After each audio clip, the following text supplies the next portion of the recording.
y de nuestras aplicaciones en video. Han sido días, a ver cuál es el adjetivo, intensos, complejos, movidos en materia política en Venezuela. Probablemente todos esos adjetivos aplican. Varios analistas han venido coincidiendo en que hay un retroceso en los acuerdos alcanzados en Barbados, producto de los últimos eventos. Sin embargo, Estados Unidos, Europa también, buena parte de la comunidad internacional insisten en rescatar ese documento, aunque hablan algunos de un Barbados 2. En todo caso, está el plazo de abril puesto por la Casa Blanca, está la expectativa del anuncio de la fecha de la elección presidencial y hay tanto más. Y por eso hemos querido nosotros consultar hoy a Ramón Guillermo Aveledo, quien es abogado, político, profesor, presidente del Instituto Fermín Toro. Ramón Guillermo, bienvenido, buen día. Buen día igual. A ver, tenemos reciente ratificación de la inhabilitación a María Corina Machado, a Enrique Capriles también, detención de Rocío San Miguel y familiares, expulsión de la oficina de la ONU para los Derechos Humanos en Venezuela. Como decíamos en la introducción, no hay fecha de elecciones aún. ¿Qué dice su olfato político, Ramón Guillermo? ¿Cuál es la lectura de este momento? ¿Cuál es la foto de hoy? Bueno, es verdad que tuvimos un comienzo de año inusual, porque siempre el año empieza lento en nuestro país, pero no ha sido el caso. No ha sido, lo económico quizás. No ha sido el caso, por cierto, y hay una correlación, porque las expectativas de crecimiento que había a fines del año pasado, para se afectan por todo esto. Pensar que se corre por carriles separados, y por eso es que yo insisto en que todo esto es una calle ciega, porque puede ser más larga o más corta. Las calles ciegas uno nunca sabe cuánto tiempo por cuánto se van a extender, pero es una calle ciega, sí. Por aquí no se va a ninguna parte. Y esta radicalización en el verbo, ciertamente, y también en las acciones, ya venía insinuándose a partir de aquella intervención del presidente Maduro, hablando de la conspiración, ¿no? A mí me mortificó mucho, porque uno que es curioso de la historia, además fue un proceso que viví siendo muy joven, muy cerca, es el mezclar sedición con oposición, y como si fuera lo mismo. Es decir, que cualquier oposición o disidencia es sediciosa, es conspirativa, y el tratar de polarizar y convertir en extremista, en fascista, a cualquiera que se oponga sin ningún matiz, eso tiene abolengo histórico. Esas cosas pasan y tienen esas desembocaduras. Entonces, por supuesto que el comienzo es muy preocupante. ¿Por qué? Porque el 2024 es una oportunidad.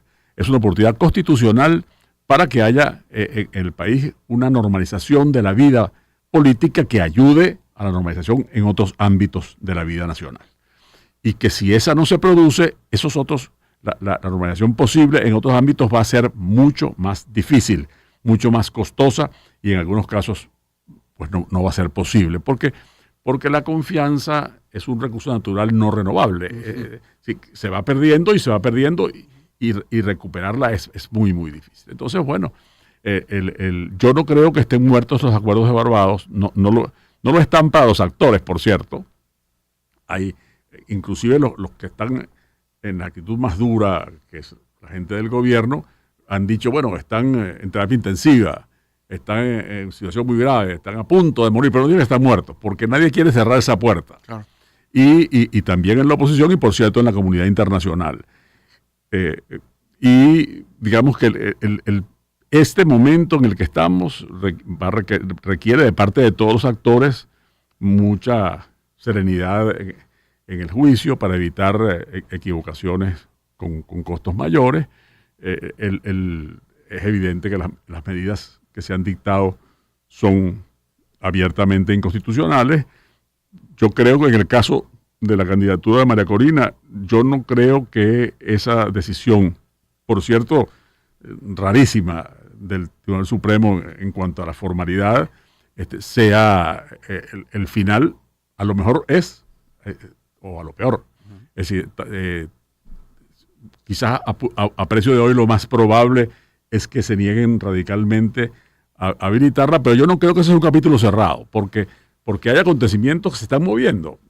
a lo mejor más lento, Ujú. uno sabe que hubo esas conversaciones con apoyo internacional entre el gobierno y la oposición, pero también se sabe, aunque no sepamos los contenidos, que el gobierno y el gobierno de los Estados Unidos conversaban en Qatar y llegaron a acuerdos cuyo contenido no conocemos, ¿no? Entonces, todos esos son datos que hay que tener presentes. No podemos ignorar ninguno de esos y el momento aconseja mucha cautela en las opiniones, porque habiendo tantos aspectos que uno no conoce, Sí. es tirarse de cabeza con un análisis y una predicción, yo sé, es muy fácil y puede ser inclusive muy divertido, pero no estamos para eso. La verdad es que la cosa está muy complicada. Ha mencionado, Ramón Guillermo, a todos los actores. Y bueno, creo que a todos los actores conviene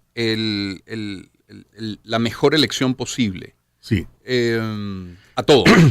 Por aquí han pasado algunos voceros diciendo que esa elección no necesariamente significa un cambio de gobierno y prácticamente ha sido un escándalo al que lo ha dicho. Lo cierto es que si tuviera el beneficio de la mayoría en unas elecciones libres, transparentes y democráticas, pues bienvenido sea y sería de gran utilidad, como lo sería también para la oposición en caso de darse en esas circunstancias. En todo caso, volviendo a esa frase del todos los actores, quiero agradecer primero la gentileza de traernos hoy, Ramón Guillermo, esta revista SIC, concentrada además en el Pacto de Punto Fijo. Es una valoración histórica y actual del Pacto de Punto Fijo, y hay una cita que quiero tomar. 1958 y Punto Fijo representan el principio de una reconciliación entre venezolanos. La distancia en el tiempo nos permite atrevernos a comenzar a apreciarlo en su justa perspectiva. Hay una ética de la reconciliación que incluye una apología de la diferencia. ¿Cuán aplicable es una vía como esta para la Venezuela de hoy? Siempre lo es. Yo creo que con las circunstancias que cada uno toca, ¿no? A cada momento. Nunca, eso que dicen la historia se repite, no es verdad. La historia no se repite. Pero también es verdad que cada etapa no parte de cero. Hay unos antecedentes que influyen. Así como por ejemplo, el proyecto democrático del 45 al 48 no podía deslastarse del fuerte pasado autoritario del país y entonces colapsó por el sectarismo y por esas cosas. Bueno, también este periodo que hemos tenido no puede deslastarse de que hubo 40 años de convivencia en las diferencias con momentos buenos y malos, pero unas prácticas a las cuales la sociedad venezolana se habituó. Entonces, este proyecto, que no es un proyecto democrático, sino un proyecto más bien de concentración de poder, de hegemonía, de monopolio, que por supuesto es naturalmente, vocacionalmente autoritario, no le es fácil librarse de eso. Y tampoco en el mundo. Entonces, sí, hay que mirar al ejemplo de ese momento constructivamente. ¿Por qué? Porque estos señores que se firmaron en ese momento, es decir, Betancourt, Villalba y Caldera, que era el orden que había que mencionarlo porque Villalba era una figura más fuerte que la de Caldera en aquel momento. Sí, claro. Por cierto, había ganado la elección del 52.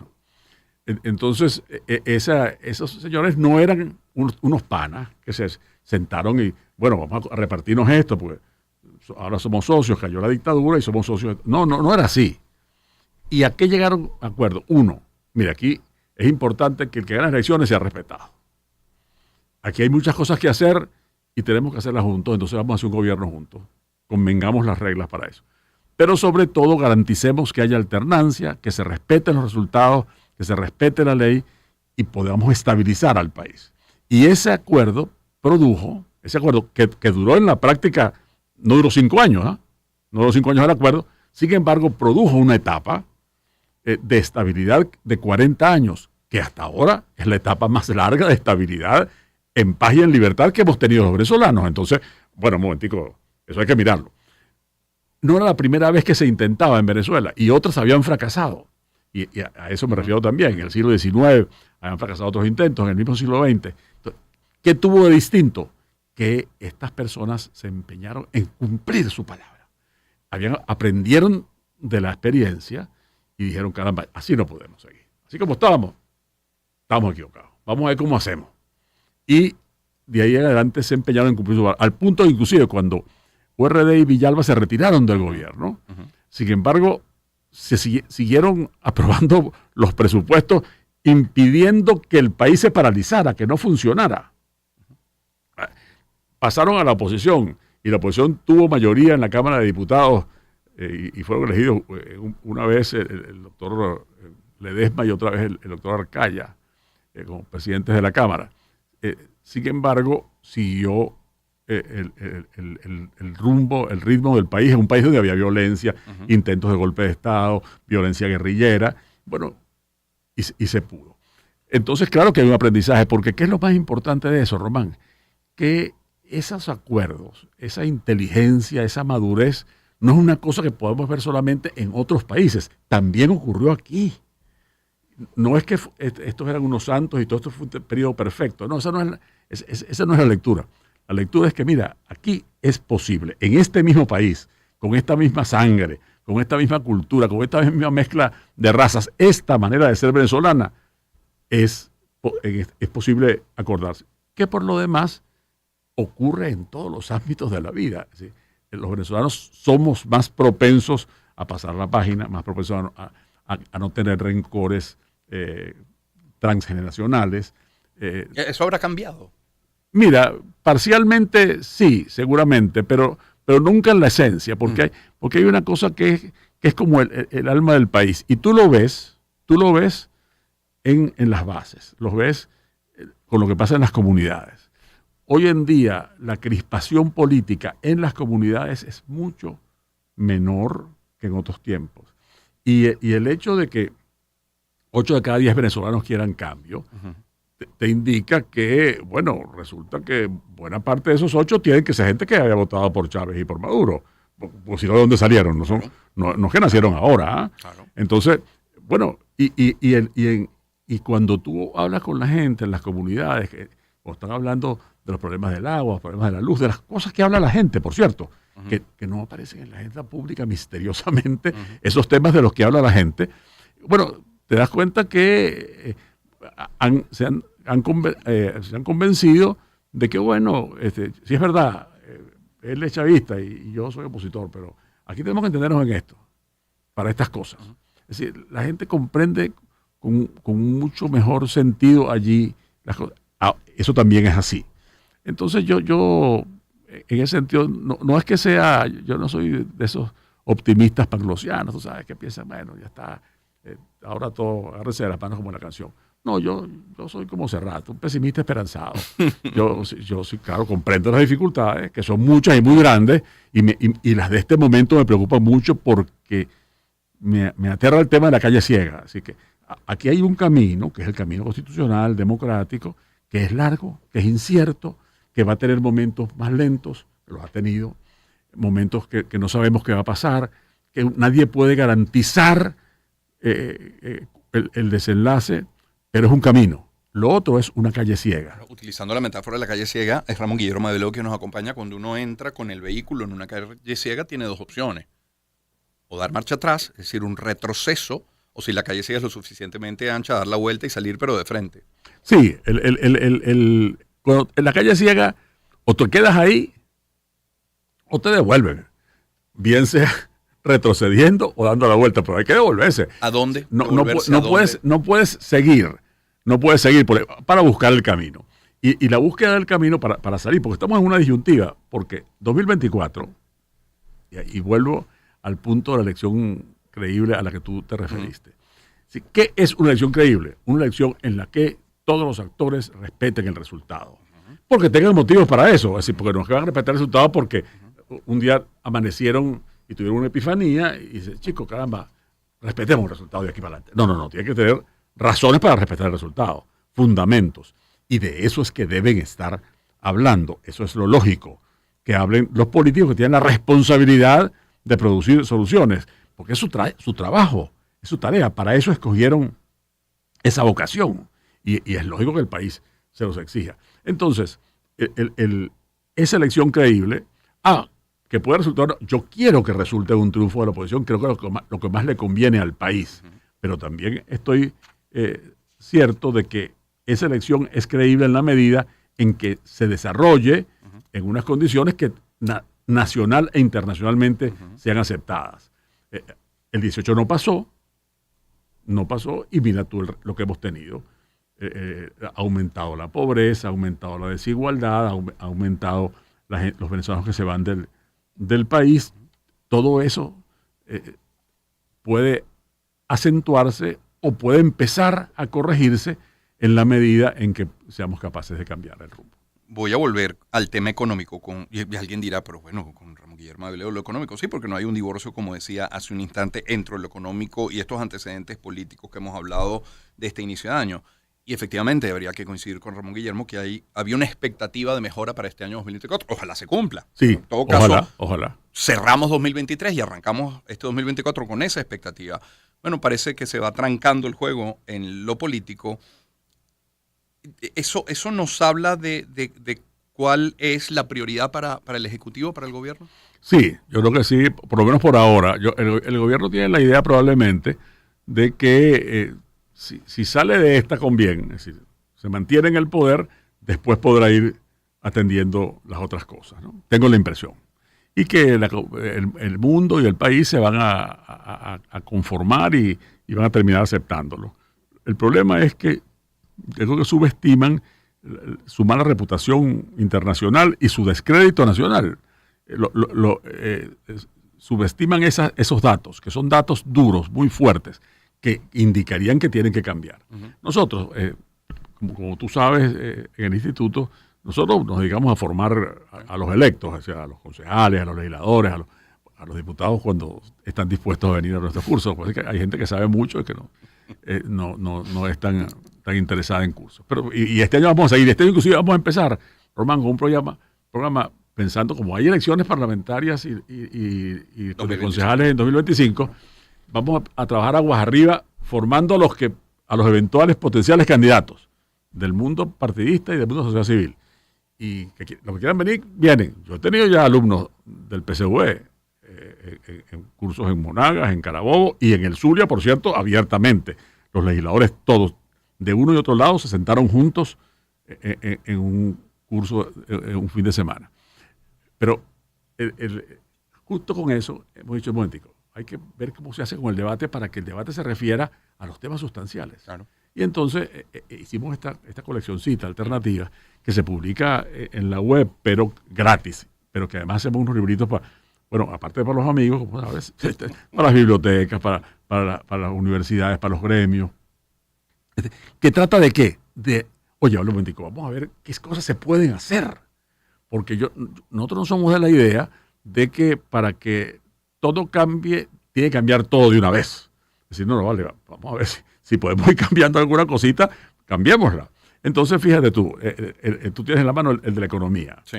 En ese hicieron Ramón José Medina y Jorge Roy, es decir, un político con experiencia en el área económica y un economista, un empresario con experiencia en el área política, claro, se pusieron a hablar con los líderes empresariales todos. Dice, bueno, ¿qué cree usted que se puede hacer? Y ahí está. Y ahí está esta frase. Un programa económico como el que exige esta situación no es viable sin un acuerdo político y social con todos los sectores involucrados, gobierno, oposición, sector privado y laboral. Pregunto yo, ¿hay conciencia de esto en todos los sectores? ¿Podría haber un cambio económico sin un cambio político en nuestro país? Un ejemplo hubo del libro, porque no es que Venezuela se arregló, pero mejoró algunos indicadores y eso es un hecho. Sí, mira, la verdad es que pensar en un cambio económico y social a la profundidad que se requiere, sin un acuerdo entre los actores políticos y sociales y económicos, no es factible. No es factible. Siempre va a tener siempre, se va a espichar el caucho en la primera o la segunda cuadra. ¿Por qué? Porque vamos a poner un caso. El de la educación. Es dramático que resulta que cada vez menos muchachos quieren estudiar para profesores. No solo los profesores se van a otras cosas, sino que muy poca gente se inscribe en los pedagógicos o en las escuelas de educación. Bueno, pues es un problema muy serio.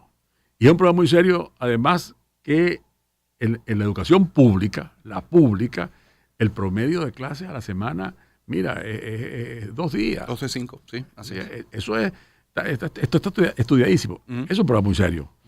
Pero además resulta que esos muchachos que van a esa educación pública, que no, sin maestros, en condiciones de infraestructura muy malas, y todo eso, de luz y agua, además están mal alimentados y muchos no están vacunados, no tienen atención médica elemental. Entonces, eso está produciendo un sedimento de desigualdad hacia adelante muy serio para cualquier sociedad, para la cohesión social. Ahora, ¿eso se puede resolver con medidas desde arriba, unilaterales? No, se sabe que no. Por eso hemos llegado hasta eso. Ahora, es un conocimiento arcano, un misterio. No, resulta que está estudiado en las universidades, qué es lo que hay que hacer. Fe y Alegría ha propuesto una alianza por la educación. La Escuela de Educación de la Católica dice, mira, aquí hay que hacer una inversión de este tipo, es decir, intensiva en el área educativa durante tantos años. Y pasó que ponerse de acuerdo, desde luego, porque la plata no es infinita. Es decir, tú, la plata que vas a meter aquí, dejas de meterla en otros lados.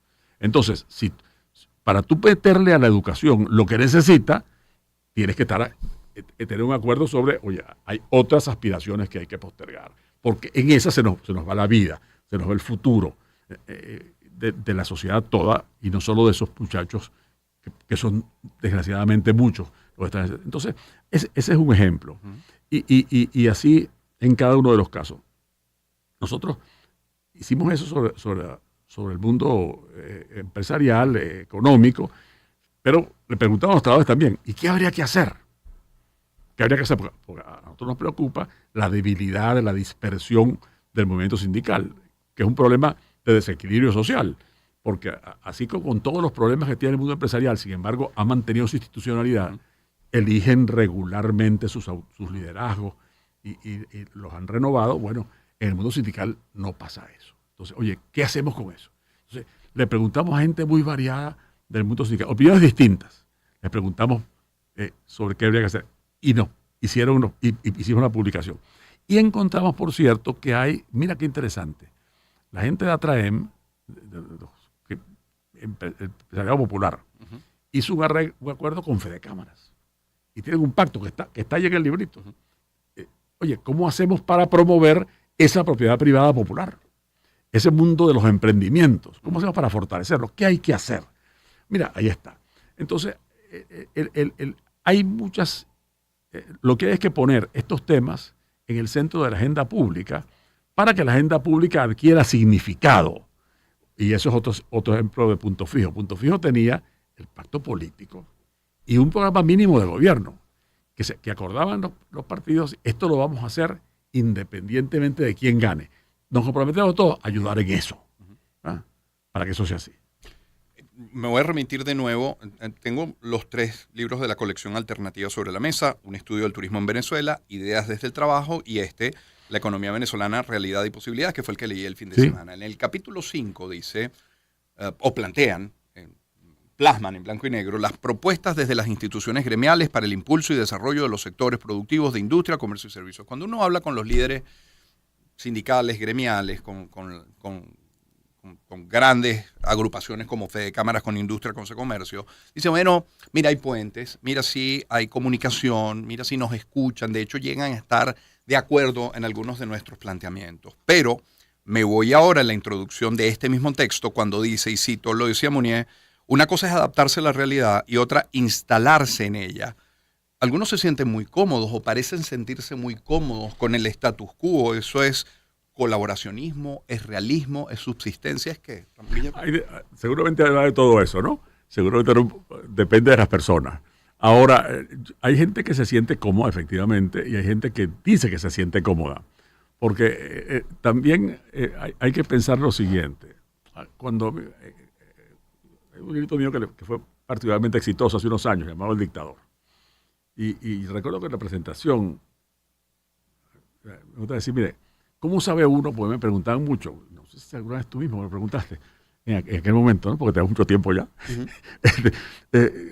¿Cómo sabe uno si está en dictadura o no? ¿Cómo sabe uno? Dice, bueno, mira, yo creo que la mejor medida es el miedo. Cuando uno piensa un momentico, ¿qué cosas no dice uno por miedo? ¿O qué cosas dice uno por miedo? Si la proporción es demasiado grande, Ya es un indicador. estamos en problema, ¿eh? Es un indicador muy serio. Entonces, ahora, así no se construye el futuro. ¿A qué voy? Es decir, el futuro así es muy cortico, porque es muy jugando la coyuntura. No hay una estrategia. Voy a decir una cosa, voy a poner un ejemplo que estoy seguro que te va a gustar y yo lo digo con dolor. Es decir, así juega el Barcelona de ahorita, viendo a ver cómo hace, oye, para llegar. ¿Eh? No, tú no ves, oye, un concepto, una estrategia, una cosa que tenga una visión, una perspectiva de futuro. Bueno, así es en este momento eso. Así, oye, cosas para más o menos, para no hundirnos y para ver, okay, hablemos, y me parece que está muy bien que hablen, pero que sea lo normal que hablen, que las autoridades los reciban, es el deber de las autoridades y es el deber de los líderes. Claro. Por supuesto. Y eso, yo ¿cómo voy a estar en contra de eso? Habría que estar loco para estar en contra de eso. Ahora, sabemos que para que eso se convierta, esas ventanitas se conviertan en vías, en autopistas, para poder hacer todo lo que hay que hacer, que es mucho. Porque este país, bueno, tú dices, bueno, hemos crecido, el año pasado crecimos 10%, sí, 10% en una economía que es la quinta parte de lo que era en 2013. Es decir, que su dinero fue 2 con relación a 2013. Así con pellizquito no se va a poder.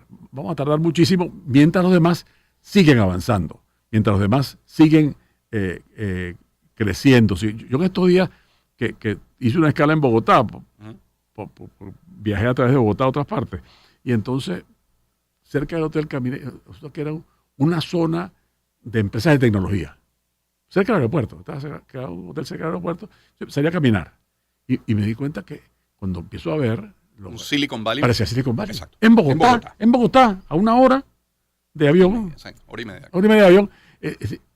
Porque en todas partes están pensando cosas, están viendo las cosas en términos de futuro, saben que no se pueden mantener como están porque se los va a llevar la realidad. Uh-huh. Bueno, eso es lo que hay que pensar. Llegando ya al final de esta conversación, es el doctor Aveledo quien nos acompaña el día de hoy, Ramón Guillermo Aveledo. María Corina Machado, su inhabilitación, Capriles, la fecha de las elecciones, la oficina de la ONU, Rocío San Miguel, son cartas, son fichas de cambio valiosas de cara a esas elecciones que aspiramos la mayoría de los venezolanos. Yo creo que así es como el grupo en el poder los procesa, ¿no? Como digamos, piezas. Entonces, pero ahora, uno no escoge la realidad en la que está. A uno le toca estar en una realidad.